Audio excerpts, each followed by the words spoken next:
పెద్ది సినిమాకి హైకోర్టులో ఓ షాక్ ఇచ్చింది తెలంగాణలో. పెద్ది సినిమా టికెట్ ధరలు పెంచేలా అధికారులకు ఆదేశాలు ఇవ్వాలని కోరుతూ మైత్రి మూవీ మేకర్స్ తెలంగాణ హైకోర్టులో పిటిషన్ దాఖలు చేసి న్యాయస్థానం ఎలాంటి ఉత్తర్వులు జారీ చేయకపోవడంతో పిటిషన్ ఉపసంహరించుకునేందుకు అనుమతి ఇవ్వాలని విజ్ఞప్తి చేశారు.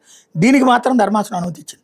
జూన్ 4న విడుదలవుతున్న పెద్ది సినిమా టికెట్ ధరలు 7 రోజుల్లో పెంచుకోవడానికి 7 రోజుల పాటు పెంచుకోవడానికి అనుమతి ఇవ్వాలని కోరుతూ తెలంగాణ అధికారులు నిర్మాణ సంస్థ వినతిపత్రం అందించి దీని మీద ఎలాంటి నిర్ణయం తీసుకోపోవడానికి సవాల్ చేస్తూ మైత్రి మూవీ మేకర్స్ హైకోర్టులో పిటిషన్ దాఖలు చేసి ఈ పిటిషన్ మీద సుద్దాల చలపతిరావు ధర్మాసనం శుక్రవారం విచారణ చేపట్టి పిటిషనర్ తరపు న్యాయవాది వాదనలు వినిపిస్తూ అధికారుల నుంచి స్పందన లేదన్నారు.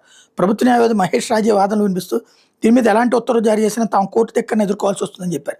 అయితే పిటిషన్ ఉపశమనానికి పిటిషనర్ కోవడంతో న్యాయమూర్తి అంగీకరించారు. అంటే వాస్తవంగా ఇంతకుముందే హైకోర్టు చెప్పేసింది సినిమా టికెట్లు ఇట్లా పడితే అట్లా ఇష్టం వచ్చినట్టు ఎట్లా చేస్తారు, ఇంతకుముందు జీవో ఇచ్చారు కదా, మీ విధానాన్ని మార్చుకునేట్టు చట్టం మార్చండి అని చెప్పేసి. చట్టం మార్చలేదు. ఎప్పటికప్పుడు ప్రతిసారి కూడా కోర్టుల ద్వారా తెచ్చుకుంటున్నారు. ప్రభుత్వం పర్మిషన్ ఇస్తే కోర్టు బ్లాక్ చేసింది కాబట్టి ఇప్పుడు కోర్టునే అడిగారు.